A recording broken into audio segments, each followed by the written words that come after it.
Hello and welcome to Shuffle and Roll and another Nightfell Campaign recap.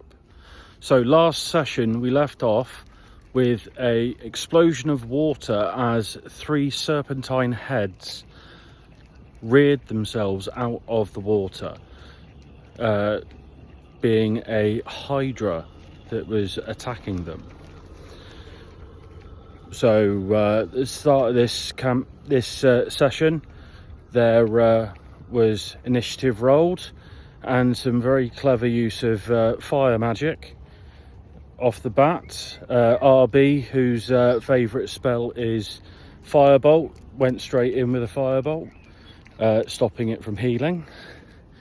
And then Eschentort used the Wall of Fire spell to then trap the Hydra where it was, whilst still attacking it and moving in and out of the range of the Hydra. The Hydra carried on attacking, taking multiple times fire damage, knocking it down and down, and it not regaining any life or gaining any extra heads. Also only ever doing like 20 damage at a time, so it never lost a head either, other than one.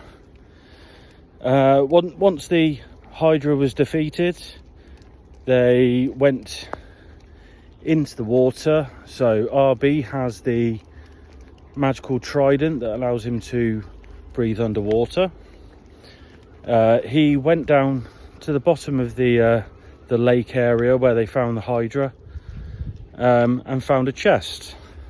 As he was moving to try and take the chest from the bottom of the water, Eschentort decided that he'd be funny and dispel the staff, the trident, so then RB couldn't breathe underwater and had to emerge very quickly, taking some damage from not being able to breathe. Once they had decided that they weren't going to play tricks on each other, they then went down to the chest, and once they had unlocked the chest with knock, they then found inside of it a staff of adornment, a potion of animal friendship, and what else was it?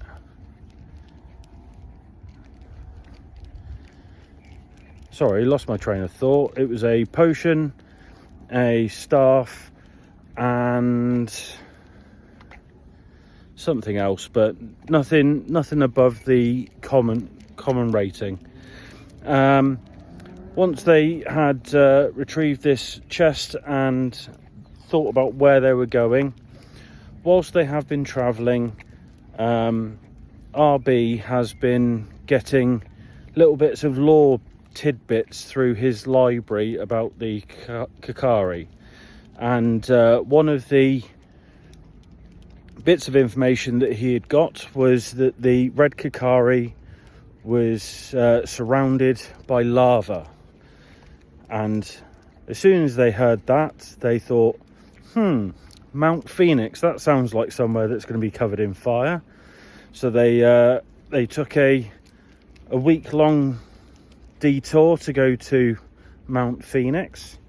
Eschentort used Fly to traverse the mountain and have a flyby to see if there was anything, and unfortunately it was just a mountain. No entrances or anything like that. It was just a bit of a red herring for them on their search. After that, they carried on through Snaria and Sura to get to Wadrin, where they met up. First off, they went to the main town.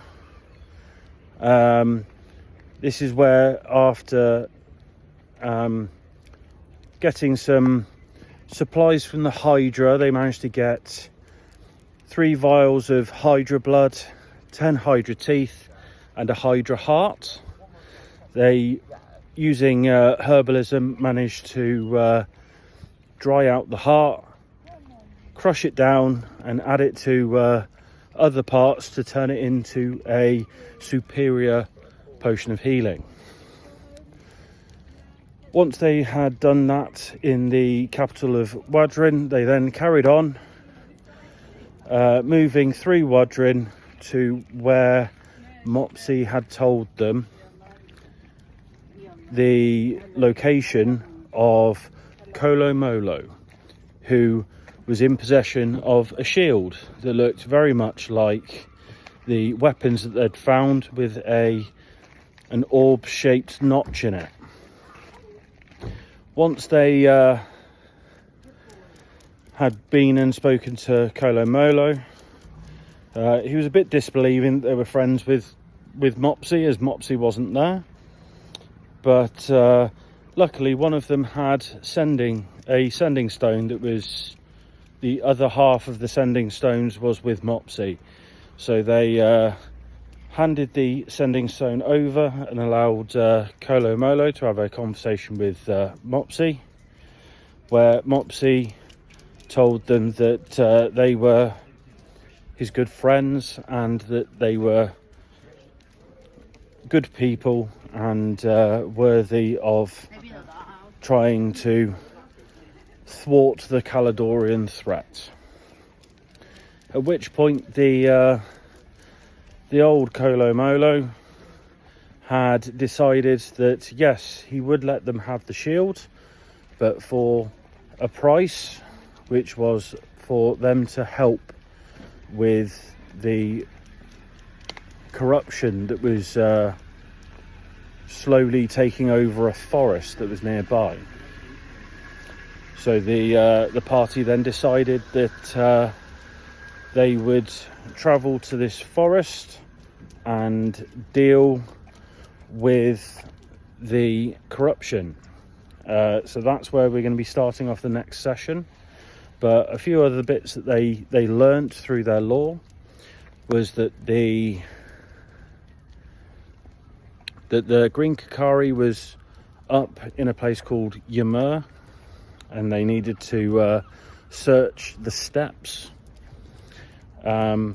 They finally, once they had got as far as the Mount Phoenix, once they were there, whilst Eschentorp was in the sky, they had a look to see if there was any other sort of mountains, and they noticed that there was a volcano inside of Sura.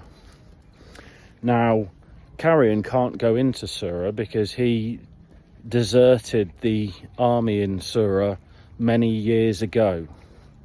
So he's worried that he's going to be recognised and they're going to kill him on sight. So there is some planning to do on how they are going to get into Sura without being noticed, and how they're going to get to the mountain and get through the mountain. They also found out that the silver Kakari is what's called a true power source. That's a bit of a riddle for them to figure out. The brown Kakari is in the clutches of a dragon, so they're going to have to try and find that dragon. The blue Kakari is deep in the depths, so they're going to have to try and find somewhere underwater where the blue Kakari is being held. The black Kakari is with its owner, which they know is Kyla Stern. And finally, the white is shrouded, was the only bit of information that they found. So they need to try and figure out where the white Kakari is. So at the moment, they're moving round the country trying to find all of the different weapons and Kakari so that they can mount a good enough offense against the Caledonians. So we will see how that goes in the next episode. So hope you're enjoying this, and if you are, please subscribe, and I'll see you again next time. Bye.